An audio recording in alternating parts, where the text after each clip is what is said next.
Assalamualaikum Beda, selamat datang kembali di Guru Gembul Channel. Apakah Baraya pernah diintimidasi dan atau mendapatkan ancaman pembunuhan? Itu menyakitkan Baraya, itu benar-benar bikin kita stres. Tetapi itulah yang terjadi pada para aktivis lingkungan di Indonesia. Jadi kalau Baraya ingin menyelamatkan mereka dan ingin menyelamatkan bangsa Indonesia, tolong share video ini agar mereka semua lebih punya kesempatan untuk selamat dan agar masa depan Indonesia menjadi lebih panjang dan lebih baik. Kenapa seperti itu? Saya ingin menjelaskan begini Baraya. Baraya tentu saja mengetahui kemarin ada bencana yang sangat luar biasa yang terjadi di Aceh, di Sumatera Utara dan Sumatera Barat, dan bencana itu sampai sekarang juga belum selesai, sampai ketika video ini dibuat. Bencana itu menampilkan apa? Menampilkan ada sedimentasi dari lumpur yang bertahan sampai semeter, 2 meter di pemukiman penduduk. Dan di sana juga bergelimpangan gelondongan-gelondongan kayu raksasa yang besar dan sudah ada nomornya di situ. Nah, itu menunjukkan apa? Itu menunjukkan adanya pembalakan di hutan, adanya deforestasi besar-besaran. Itu sudah tidak terbantahkan lagi. Cuman masalahnya kalau deforestasi, kalau pembalakan itu kan pasti ketahuan, pasti kelihatan. Karena kayu-kayu itu sebelumnya pasti lewat lalu lalang jalan. Pasti ada pejabat-pejabat, ada tentara, ada polisi, ada wartawan yang mengetahui itu. Kenapa kita tidak mendapatkan berita terkait dengannya? Kita mendapatkan berita tentang ijazah Jokowi, kita mendapatkan berita tentang korupsi Pertamina dan sebagainya, tapi deforestasi di Sumatera yang sama parahnya, kenapa kita tidak pernah mendapatkan berita itu? Kita baru tahu ada itu setelah terjadi banjir bandang yang sangat besar, sedimentasi lumpur sampai semeter 2 meter, dan ditambah dengan gelondongan kayu di mana-mana. Kenapa kita tidak pernah mendengar berita tentang deforestasi sebelumnya? Karena aktivis-aktivis kita, wartawan-wartawan kita, itu mendapatkan ancaman, intimidasi, persekusi, dan bahkan pembunuhan kalau mereka berani-beraninya menceritakan tentang pembalakan liar, tentang deforestasi, tentang penghancuran hutan-hutan di Indonesia. Karena apa? Karena pelaku-pelaku dari deforestasi ini diantaranya adalah oknum-oknum aparat, oknum-oknum pejabat, para birokrat, perwira-perwira, bahkan ada pejabat tinggi yang akan saya sebutkan di video ini. Jadi Baraya semua, simak videonya sampai tuntas. Saya ingin menjelaskan kepada Baraya tentang betapa ngerinya mafia kayu di Indonesia. Yuk kita mulai.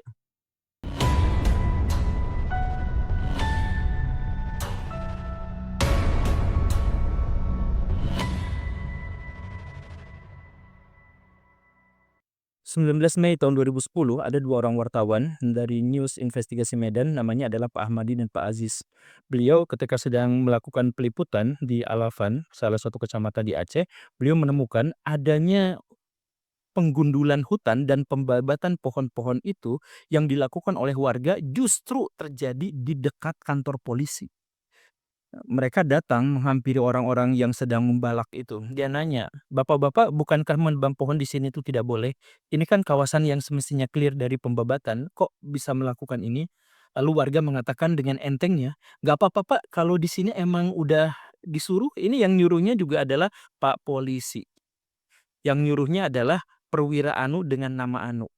Nah, akhirnya Pak Ahmad itu kesel, lah ternyata backing-nya itu adalah polisi, dia nggak bisa apa-apa kalau misalkan sudah seperti itu kan, dia mau lapor ke polisi justru polisi backing-nya. Maka sebagai pertanggungjawaban moral dia justru lapornya itu adalah kepada tentara, karena pada waktu itu damkarnya belum ada, belum dikenal. Nah, dia lapor kepada tentara yang pada waktu itu nama tentaranya itu adalah, Letnan Faisal Amin. Yang mengejutkan adalah, yang plot twist-nya adalah justru Pak Letnan Faisal Amin inilah backing utama dari pembalakan di Sumatera, di Aceh. Jadi Pak Faisal Amin itu ketika mendapatkan laporan ini justru malah ngomong pada Pak Ahmadi, "Pak Ahmadi, sudah jangan anggap itu pernah terjadi, pura-pura saja tidak melihat, pura-pura Bapak tidak lewat sini. Oke, Bapak wartawan, saya tahu, jadi tolong jangan diangkat beritanya ya, cukup selesai sampai di sini saja." Itu kata Pak Faisal Amin, letnan. Nah, Pak Ahmadi sama Pak Aziz merasa bahwa, "Oh ya kenapa harus seperti itu? Karena saya punya kewajiban untuk mewartakan kemaksiatan yang harus dihentikan, ya apa boleh buat saya tampilkan ini di media." Nah, gak berapa lama setelah dia ditampilkan di media, kemudian Pak Aziz dan Pak Ahmadi dipanggil Kodim.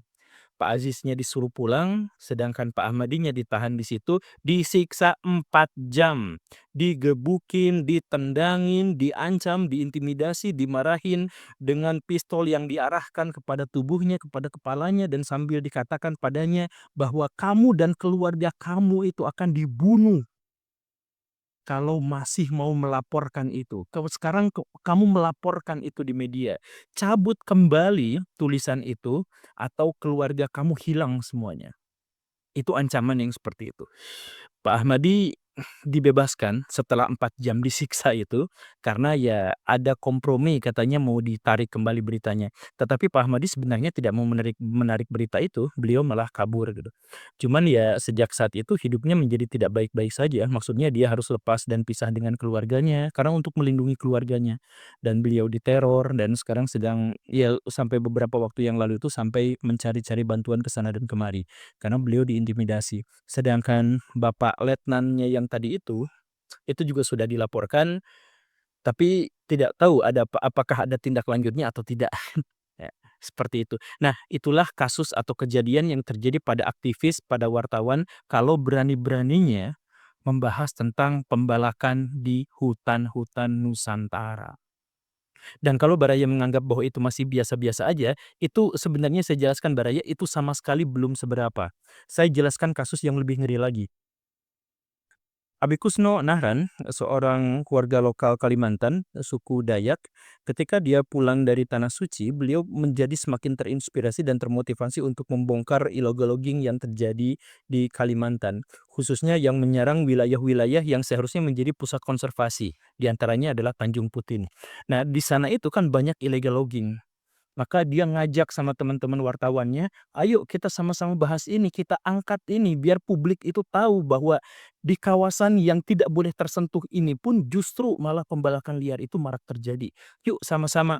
Tetapi tidak banyak wartawan yang berani berbicara. Bahkan Pak Abi Kusno mengatakan, AJI, Asosiasi Jurnalis Independen, itu tumpul giginya tidak berani ngomong ketika mereka harus berhadapan dengan mafia kayu yang melakukan pembalakan di Kalimantan. Dan karena itu ya apa boleh buat, Pak Abi Kusno berani berjuang saja sendirian. Beliau menulis laporan-laporannya dalam media-media semacam Lintas Katulistiwa, kemudian Banjarmasin Post, kemudian Media Indonesia, Spionase dan sebagainya. Beliau nulis aja di sana semuanya. Dan ketika itu ditulis, publik mulai bergemuruh, publik mulai bereaksi, mereka marah terhadap orang-orang yang dituding melakukan pembalakan liar.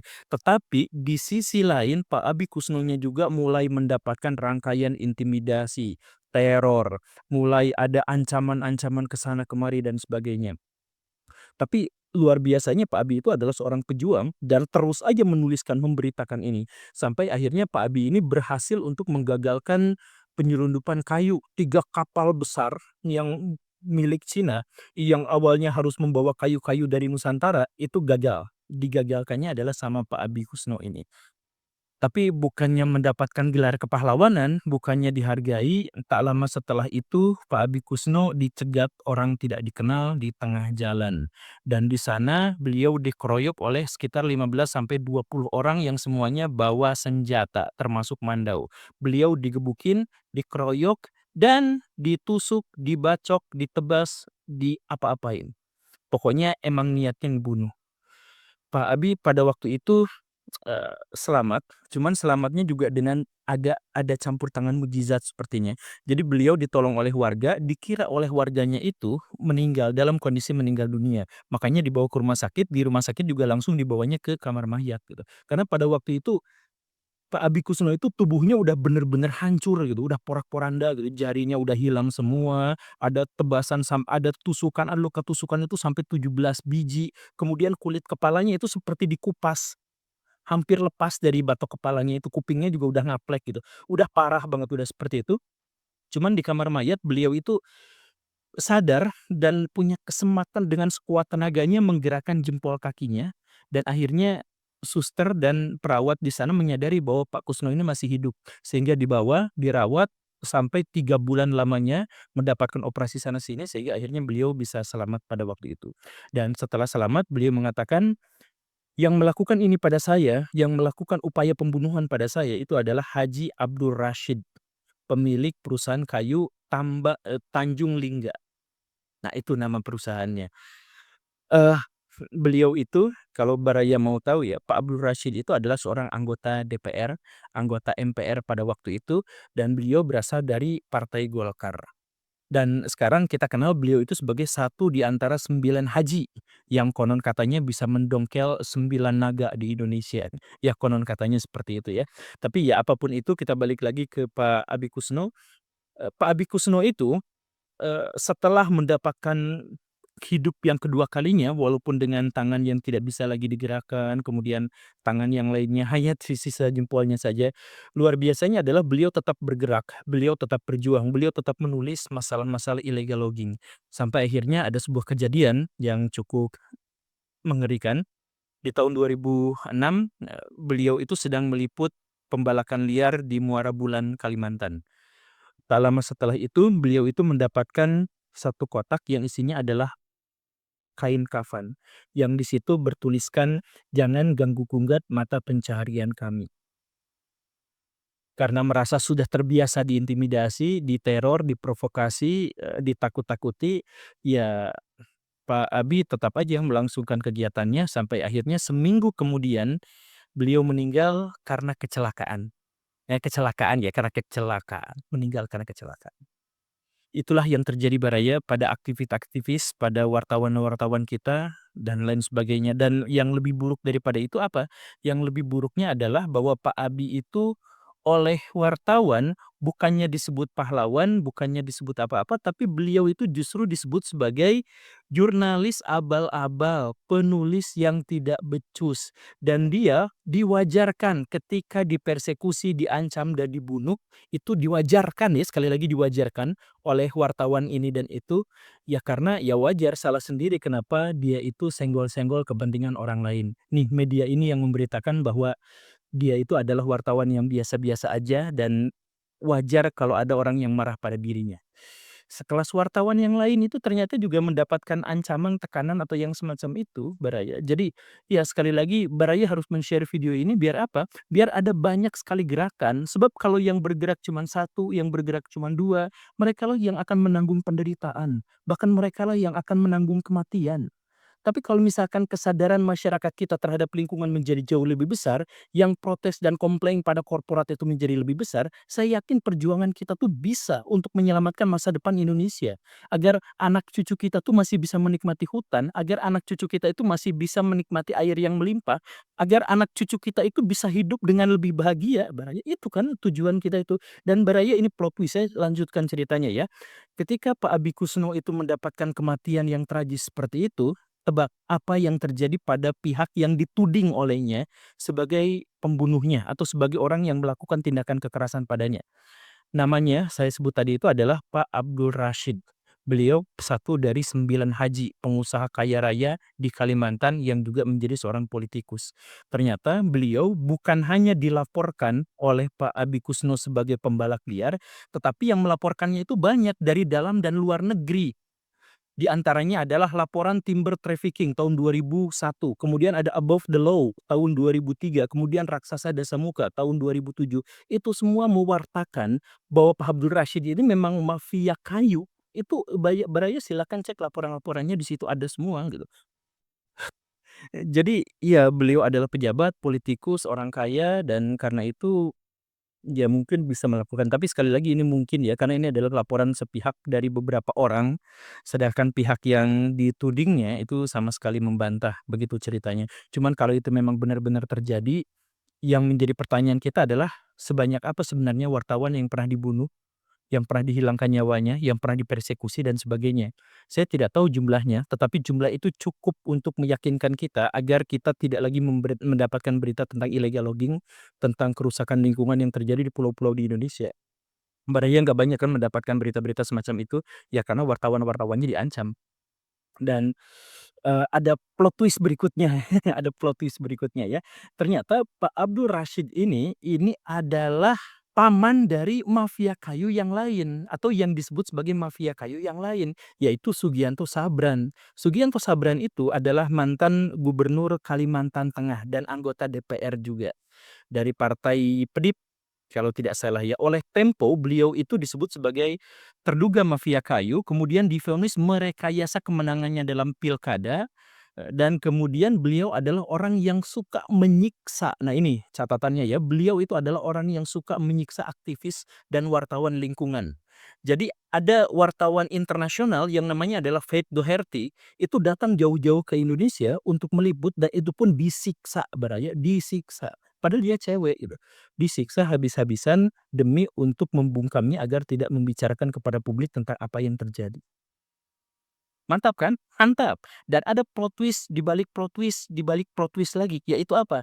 Pak Abdul Rashid yang tadi itu ternyata oleh Pak Prabowo Subianto, presiden kita yang sangat kita cintai, itu sekarang mendapatkan bintang Mahaputra Pratama.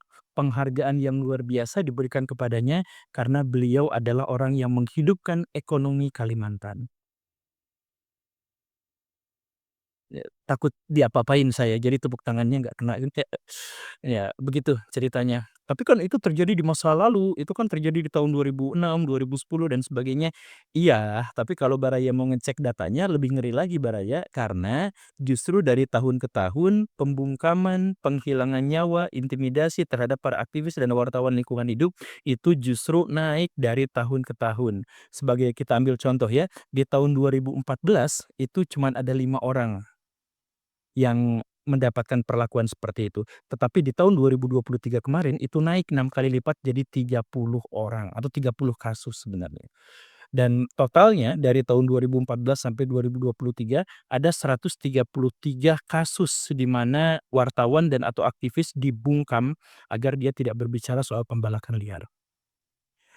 Datanya, lebih rincinya sebagai berikut, 2 orang aktivis dideportasi, dikeluarkan dari Indonesia, kemudian 12 orang itu dibunuh, 15 orang diintimidasi, kemudian 20 orang mendapatkan penyiksaan dan atau kekerasan fisik, kemudian 2 orang mendapatkan perlakuan dirusak propertinya, dan 82 orang dikriminalisasi dan mendekam di penjara sampai waktu yang tidak diketahui.